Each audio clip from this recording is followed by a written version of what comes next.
luar biasa. Apalagi ketika Coronation itu dapat juara inovatif dan wah betul, makin kaget lagi gitu ternyata. Jadi unpredictable dan banyak hal yang merubah saya pada akhirnya dari kompetisi tersebut.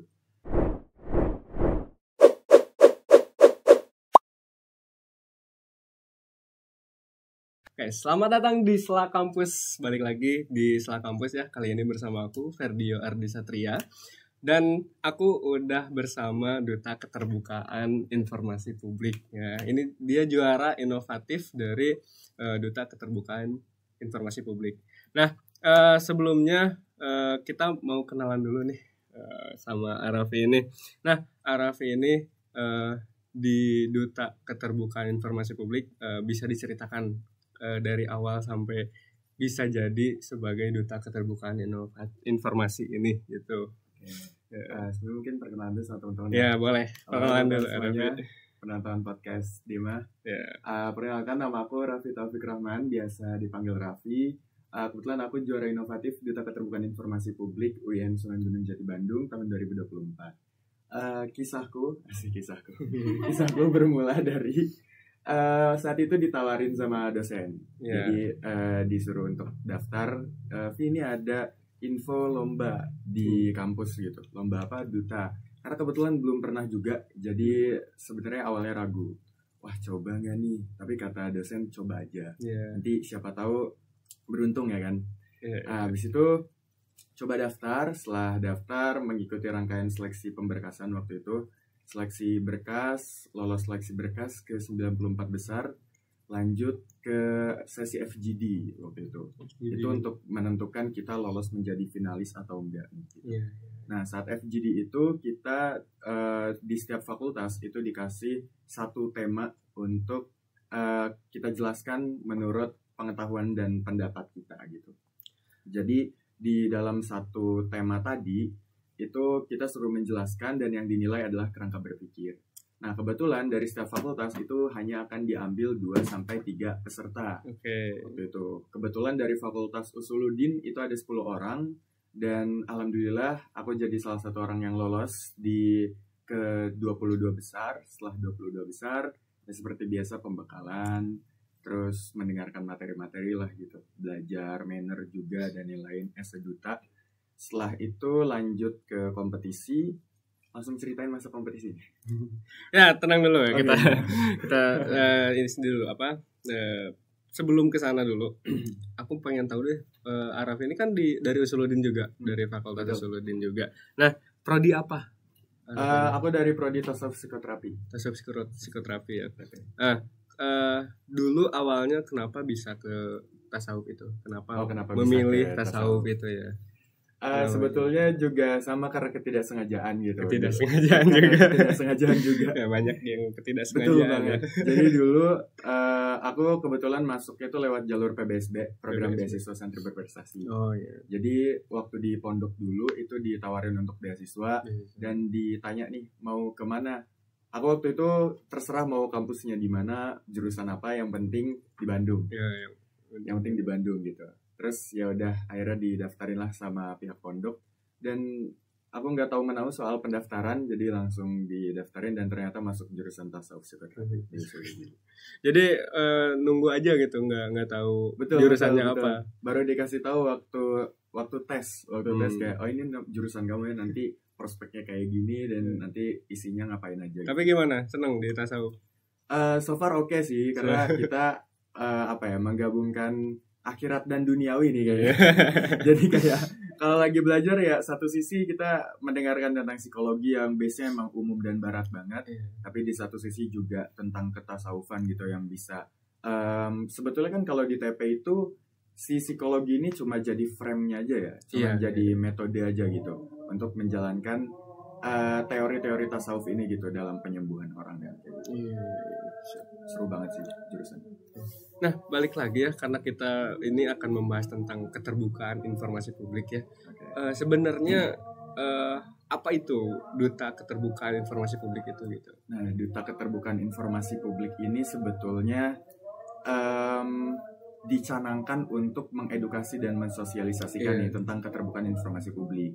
Karena kebetulan UIN Bandung itu adalah institusi publik. Jadi institusi publik itu menurut Undang-Undang Keterbukaan Informasi Publik nomor 14 tahun 2008 itu harus memiliki badan publik. Badan publik harus memiliki PPID gitu. PPID itu Pejabat Pengelola Dokumentasi dan Informasi dan Dokumentasi. Jadi di PPID ini semua layanan terkait keterbukaan informasi di sebuah institusi publik itu ditampung gitu, dan nantinya bisa diakses oleh publik terkait informasi beasiswa, kalau mahasiswa informasi jumlah dosen, informasi jumlah gedung, SK penerbitan dan lain-lain semuanya ada di PPID. Cuman mungkin yang nggak bisa PPID berikan adalah data-data pribadi dan privasi gitu. Nah, Duta Keterbukaan Informasi Publik ini lahir atas dasar PPID ingin mengenalkan lebih luas terkait layanan tersebut gitu. Karena mahasiswa kan belum banyak yang kenal nih. Iya, betul. Nah, banyak banget ya. Betul. Jadi mahasiswa kan masih banyak yang belum tahu ya. Kalau misalkan PPID itu menyediakan layanan seberagam ini gitu. Udah ada website, sudah ada aplikasi. Bahkan mungkin beberapa mahasiswa masih mencari dari sumber yang kurang kredibel nih. Nah, akhirnya adalah Duta Keterbukaan Informasi Publik ini sebagai ambassador. Jadi nanti kita mensosialisasikanlah kepada mahasiswa kalau mau cari informasi itu ke PPID dan pentingnya keterbukaan informasi publik. Oke, mengenai itu kan tugas dari duta keterbukaan ini kan mensosialisasikan. Nah, caranya apa aja sih? Sosialisasinya kayak gimana aja gitu? Pengen tahu gitu. Nah, untuk caranya sendiri kebetulan beragam ya teman-teman itu. Jadi di masing-masing duta itu mereka punya caranya tersendiri nih. Kalau aku pribadi kebetulan waktu itu memilih untuk mensosialisasikan kegiatan ini melalui podcast. Aku punya podcast sendiri namanya Teropong Informasi. Jadi itu di dalamnya mengupas di YouTube juga, YouTube juga ada di YouTube dan di Instagram. Nanti itu mengupas tuntas terkait informasi-informasi publik terkini yang perlu kita sebarkan ke mahasiswa. Teman-teman yang lain itu ada yang bikin aplikasi. Aplikasi betul. Itu kalau nggak salah namanya UIN First. Jadi nanti di dalamnya itu akses aplikasinya gimana? Kebetulan udah ada di di Play Store, bisa diakses, dan nanti di aplikasi itu tuh kita ngasih tahu kalau kita lagi cari kelas kosong nih kebetulan. Bisa dicari tuh di sana gitu, kelas kosong. Terus Cibiru lagi macet, nanti kita bisa lihat tuh infonya di aplikasi itu. Gitu ya. Nah itu kebetulan rekan aku juga juara inovatif putri waktu itu. Nah kalau yang lain itu ada juga yang melalui seminar, terus sosialisasi ke sekolah-sekolah, sosialisasi ke maba waktu itu banyak banget, dan mungkin di sosial media pasti ya. Tentu kita semuanya terus menggaungkan terkait keterbukaan informasi publik ini di media sosial. Gitu. Nah, balik lagi ke pengalaman kamu sebagai Duta Keterbukaan Informasi waktu itu. Gimana sih kompetisinya gitu? Pengalaman kamu di kompetisi kayak gimana? Pengalaman waktu kompetisi karena waktu itu masih pemula ya. Jadi belum pernah ikut perdutaan sama sekali nih waktu itu. Waktu awal ikut pembekalan, jujur agak sedikit kaget juga gitu dengan ambience-nya. Jadi biasanya kan aku nih orang yang rada sedikit urakan lah ya.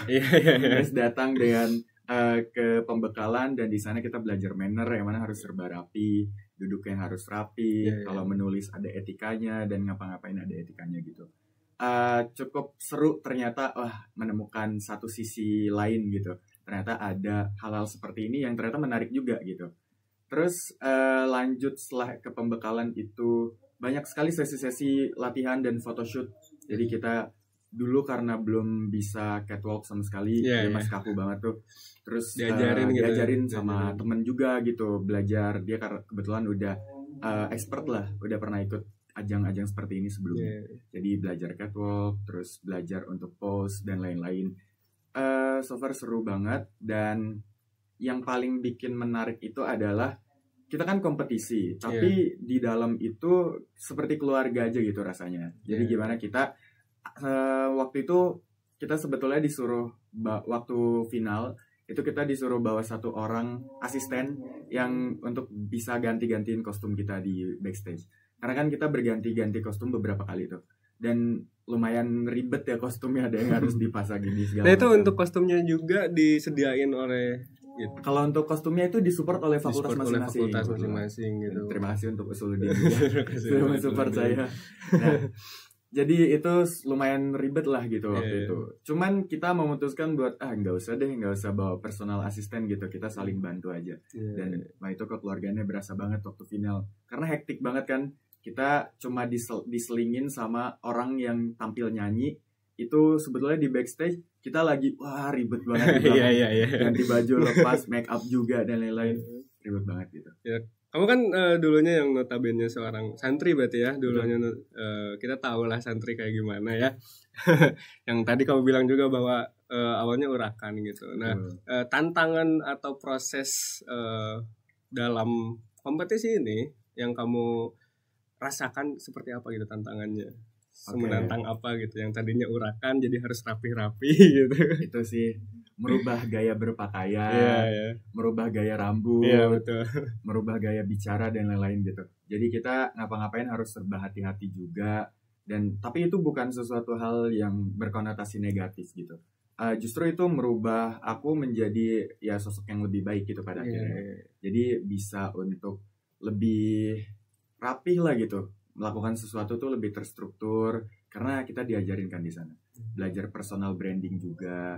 Yang paling menantang sih itu sih merubah gaya berpakaian dan merubah kehidupan sehari-hari gitu. Tadinya kalau duduk tuh sembarangan banget gitu, terus mau di depan orang atau gimana, yaitu merubah etika. Jadi susah nggak ngelakuin itu? Susah nggak yang tadinya dari urakan ke rapi-rapi gitu? Susah nggak? Jujur di awal-awal susah banget ya, masih struggle ya. Waktu pembekalan juga setelah pulang ke kosan kayak lega banget akhirnya. Kayaknya bebas lagi. Betul, gitu. Kayak bebas lagi gitu, santai lagi. Susah banget di awal-awal, cuman tetap dipaksakan untuk nyoba kan, dan lama-lama ya jadi terbiasa ya. Nah, untuk itu karena keterbukaan informasi di era digital ini sangat penting ya. Betul. Bagaimana informasi ini bisa berdampak gitu kepada khususnya mahasiswa gitu.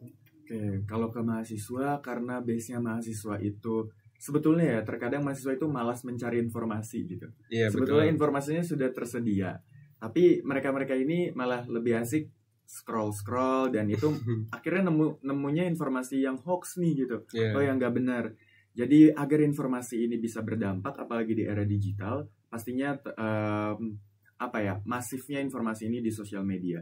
Jadi kita masifkan untuk penyebaran informasi di sosial media sampai bisa menutup informasi-informasi yang tidak kredibel tersebut gitu. Betul. Jadi di Instagram misalkan kita masifkan lah upload story terkait keterbukaan informasi atau upload feeds dan lain-lain. Karena kan di satu institusi contohnya di UIN gitu, itu kan terkadang akunnya tuh saling terhubung ya di algoritmanya. Nah kalau misalkan semakin banyak yang nge-share, maka akan semakin penuh juga gitu timeline orang-orang ya terkait itu gitu. Dan itu menjadi hal yang sangat penting banget. Karena kalau misalkan kita gembar-gembar selain di sosial media tuh justru dampaknya lebih sedikit gitu. Karena orang-orang kan gak peduli gitu. Kadang kan kita misalkan lagi sosialisasi offline, kadang orang kayak, ih apa sih ini gitu, mereka siapa sih gitu. Tapi kalau di sosial media mereka ngelihat kita dan wah kayaknya oke nih gitu. Adalah kesempatan untuk mereka tertarik kembali gitu ke informasi yang mau kita sebarkan begitu. Nah, tentunya kan harus buat yang kita di zaman sekarang harus namanya konten-konten yang menarik ya. Nah, konten-konten menariknya mungkin harus dari duta itu sendiri dipikirin gitu. Gimana caranya menarik mahasiswa atau masyarakat di kampus gitu bisa menikmati informasi juga tanpa itu membuat informasinya membosankan gitu. Ya. Nah, proses seleksinya tadi seperti apa gitu proses seleksinya, sulit atau enggak atau gimana ya proses seleksinya gitu untuk keterbukaan informasi itu yang dari awal daftar tadi. Waktu kompetisi berarti ya, waktu kompetisi proses seleksinya. Waktu kompetisi proses seleksinya lumayan melelahkan ya karena panjang banget alurnya gitu. Dan kita harus dari 94 ke 22 kan kita mengalahkan puluhan orang ya dari 9 fakultas di UIN SGD gitu. Tentunya mereka udah punya branding masing-masing nih. waktu kenalan di Instagram pun kayak wah ini udah pernah ini dan jadi kalian tuh kenalan dulu di Instagram gitu. Betul waktu ketemu kita mutualan IG kan kayak biasa. Mutualan dan akhirnya waktu ngeliat Instagram memang mereka ternyata orang-orang luar biasa gitu. Dan bangga banget akhirnya menjadi salah satu dari 22 finalis tersebut gitu setelah melewati proses yang sangat panjang. Karena kan kita apalagi waktu FGD itu waktu dari 94 ke 22 itu kan kita hanya dikasih waktu 1 menit dan itu menjelaskan fenomena yang tertulis di kertas itu gak boleh sama jawabannya sama 10 peserta lainnya gitu. Dan gimana caranya kita untuk membuat rangka berpikir kita itu berbeda dari yang lain tapi tetap paling efektif dan efisien. Iya. Dan ketika kompetisi pun sama gitu karena kan kita itu setiap harinya dinilai selama kompetisi, bukan di grand final aja gitu. Setiap hari betul. Jadi setiap hari tuh kalian di sana gitu atau gimana? Jadi setiap ada agenda, contohnya sekecil agenda kita latihan dance misalnya. Nah itu gerak-gerik kita tuh diperhatikan semuanya etika. Oh kita. Jadi ada tim penilainya betul, juga. Betul. Jadi kita diawasin sama mentor-mentor lah gitu. Oh iya. Nah, jadi itu cukup challenging lah. Kalau mentor-mentornya dari dosen juga? Dari PPID. Dari PPID. Dari rektorat. Oh iya dari rektorat ya. Nah mengenai itu cukup panjang berarti ya prosesnya. Betul. Itu berapa lama sih? Waktu itu 1 bulan. 1 bulan full gitu, 1 bulan. Full. Setiap harinya ada atau? Selang-seling sih, ada hari-hari istirahatnya juga. Oh iya. Ada yang paling weekend ya istirahatnya. Weekend justru ada kegiatan. Oh weekend istirahatnya itu biasanya Senin Selasa sih. Sisanya adalah apalagi dari Jumat Sabtu Minggu itu pasti ada kegiatan. Kadang online. Nah, untuk ini keterbukaan informasi juga ya. Apakah mahasiswa juga berperan penting gitu? Mahasiswa yang lainnya seharusnya berperan penting ya dalam keterbukaan informasi. Nah, sepenting apa mereka gitu? Betul. Nah, mahasiswa tentunya penting banget gitu dalam menjaga keterbukaan informasi ini. Karena adanya PPID terutama di UIN-SGD ini untuk memberikan informasi kepada mahasiswa gitu. Karena betul. Agar mahasiswa bisa tahu nih pejabat-pejabat ini ngapain aja mereka gitu. Atau enggak kampus ini sudah mengeluarkan kebijakan apa aja dan ada informasi apa aja. Ada pembangunan apa aja, misalkan penambahan jumlah dosen atau perubahan akreditasi, info beasiswa dan lain-lain. Itu kan sebetulnya untuk diakses oleh mahasiswa gitu. Jadi tentunya kalau misalkan PPID-nya sudah seinformatif ini, tapi mahasiswanya masih acuh tak acuh, ya tetap saja gitu nggak bisa berperan signifikan gitu PPID pun. Jadi perlu kolaborasi dari mahasiswa juga. Kami menyediakan, mahasiswa harus mencari dan juga menerima begitu. Nah, perannya berarti mahasiswa itu harus juga mencari ya, harus betul. Mencari keterbukaan informasi ini. Tapi seringkali saya menemukan bahwa maksudnya mahasiswa ya, mahasiswa itu sekarang banyak yang apatis gitu. Betul. Nah, menariknya selain daripada tadi yang disebutin ada konten-konten di Instagram, terus ada hal-hal lain gitu, sosialisasi secara offline gitu. Menurut Akang sendiri nih, mahasiswa-mahasiswa apatis ini gimana gitu? Oke. Mahasiswa apatis ini cara menyadarkan mereka gimana gitu betul. Biar nggak apatis lagi. Itu tadi sih dengan edukasi yang terus menerus gitu karena terkadang mereka itu butuh sesuatu gitu dan kadang-kadang mereka begini kita nggak dapat informasi A B C D padahal informasinya ada mereka yang nggak nyari gitu kan. Jadi dengan terus menerus untuk menyebarkan informasi tersebut gitu dan tidak memberikan celah kepada mereka untuk mereka nggak nyari. Contohnya tadi untuk edukasi di platform digital gitu. Mereka kan mungkin bisa ada alasan untuk nggak lewat di timeline saya atau misalkan di FYP saya bukan ini lewatnya atau saya nggak pernah main IG dan lain-lain. Maka kita sediakan juga contohnya mading informasi atau kita sediakan juga selebaran di kalangan mahasiswa gitu. Kan kita sudah menyentuh seluruh sektor tuh. Digital non digital juga gitu. Jadi mereka nggak ada lagi tuh alasan untuk beralasan untuk mereka nggak menemukan itu gitu. Kalau untuk mading informasi yang tadi, di mana sih disimpannya? Nah, sebetulnya mading informasi itu sudah dicoba untuk ada waktu itu, sempat di Fakultas Usuludin juga sempat ada, karena itu salah satu dari proyek inovasi saya kebetulan waktu itu. Dan di Fakultas Tarbiyah. Tapi mungkin setelah itu karena tempat juga mungkin ya, jadi tidak bisa diteruskan begitu. Dan selain itu karena PPID juga menyediakan layanan offline sebetulnya, kantor offline. Jadi segala informasi tersebut tuh bisa diakses di kantor offline, di gedung rektorat lantai 1 di kantor layanan informasi publik.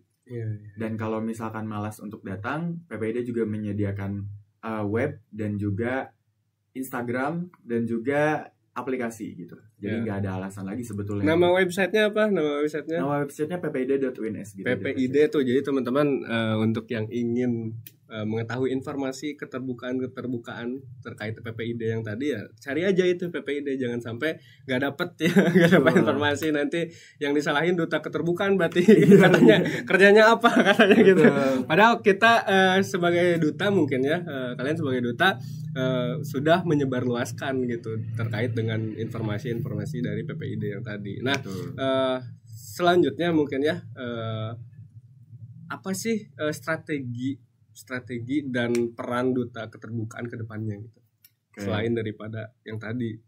Strategi untuk ke depannya tentunya karena kami melihat tidak bisa untuk memaksakan gitu ya orang-orang untuk bisa mencari sendiri nih terkait informasi tadi.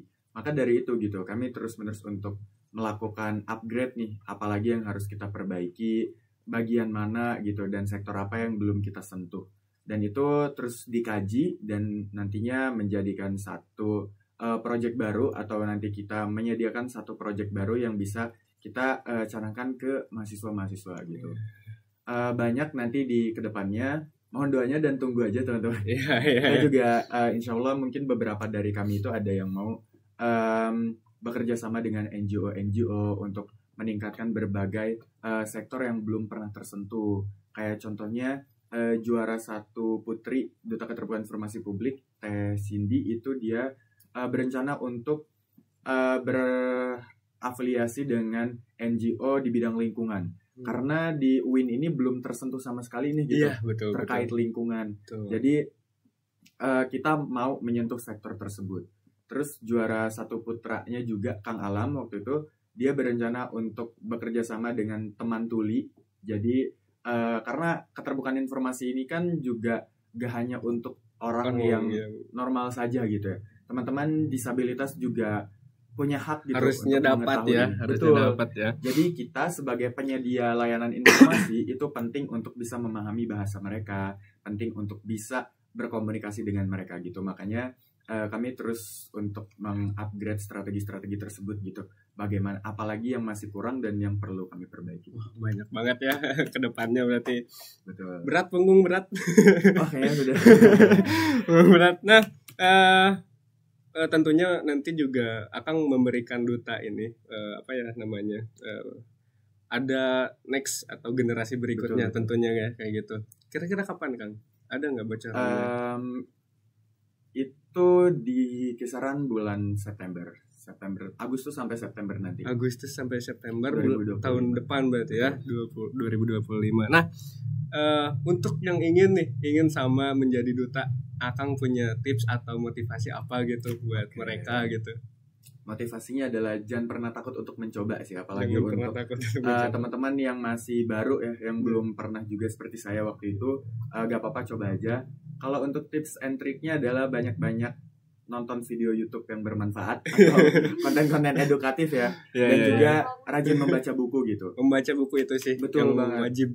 Karena jadi duta itu sebetulnya pengetahuan umum kita yang banyak diuji gitu. Jadi kalau misalkan kita gak tahu nih kondisi sekitar dan kondisi dunia itu seperti apa gitu, kita nggak akan bisa menjawab pertanyaan. Karena sebanyak apapun teori terkait keterbukaan informasi yang kita baca, tapi kita nggak bisa untuk memberikan contoh pengimplementasiannya kalau kita nggak tahu kondisi sekitar itu seperti apa gitu. Jadi penting banget untuk banyak-banyak membaca. Ya, banyak membaca pertama mungkin itu ya. Betul. Terus selanjutnya harus peka terhadap lingkungan juga ya, itu betul sosial lingkungan gitu ya, agar bisa mengimplementasikan hasil dari bacaan-bacaan tersebut ya. Sekali. Nah, teman-teman cukup menarik tadi dari awal ya.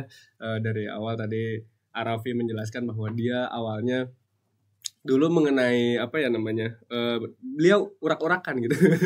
Urakan gitu, sampai sekarang rapi, bahkan duduknya kita bisa lihat ya, duduknya sangat duta banget lah.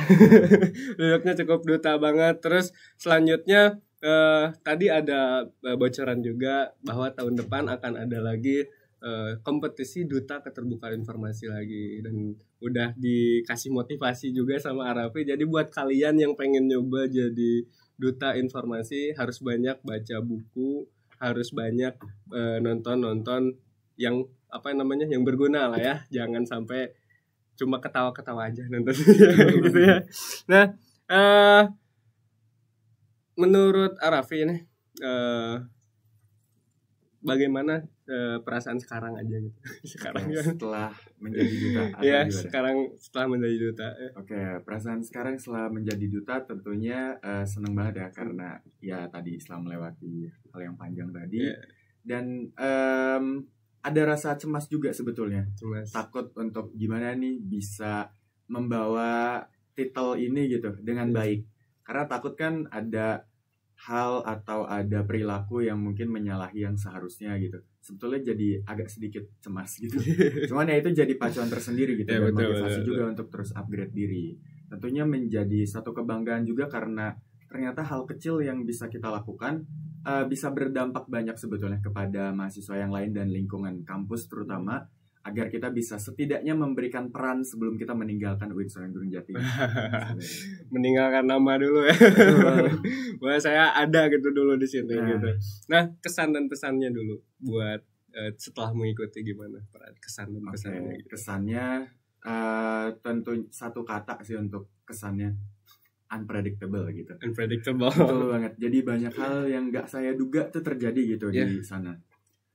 Saya dulu nggak pernah berpikir buat dipanggil ke 6 besar waktu itu, tiba-tiba dipanggil dan wah gitu, 6 besar putra gitu. Jadi cukup kaget ya gitu, mengalahkan teman-teman yang lain yang mungkin juga luar biasa. Apalagi ketika coronation itu dapat juara inovatif dan wah cukup makin kaget lagi gitu ternyata. Jadi unpredictable dan banyak hal yang merubah saya pada akhirnya dari kompetisi tersebut. Pesannya untuk teman-teman mungkin ya, buat next generation duta keterbukaan informasi publik UIN Sunan Gunung Jati Bandung yang akan datang, teman-teman jangan bosan-bosan untuk belajar dari sekarang, untuk terus memperluas wawasan, untuk memperbaiki public speaking, belajar manner tipis-tipis biar nggak kaget banget kayak saya gitu. Dan teman-teman juga terus perbaiki niat sih yang penting. Jadi gimana caranya teman-teman bukan hanya membawa nama pribadi nanti pada akhirnya, tapi teman-teman juga bisa berdedikasi nih untuk gimana caranya teman-teman bisa berperan dengan sungguh-sungguh, khususnya di UIN Sunan Gunung Jati Bandung dan pada keterbukaan informasi publik. Iya, betul banget ya. Jadi teman-teman yang tadi sudah dijelaskan ya, siap-siap aja untuk yang mau menjadi generasi atau next generation duta keterbukaan informasi publik. Dipersiapkan untuk public speakingnya, untuk hal-hal lainnya, isi-isinya lah ya, implementasinya dari bacaan-bacaan tadi. Oke, terima kasih Kang ya. Mungkin segitu aja ya, cukup panas juga di sini. Ya, untuk selanjutnya mungkin jangan lupa akan ada Sela Kampus di episode berikutnya. Jadi tetap stay tune di Instagram, kita akan upload juga, di YouTube juga jangan lupa ya. Oke, terima kasih untuk Arafi, sekali lagi terima kasih. Dan semoga apa yang telah diceritakan tadi menjadi informasi juga ya, sebagai informasi. Oke, terima kasih. Wassalamualaikum warahmatullahi wabarakatuh. Waalaikumsalam.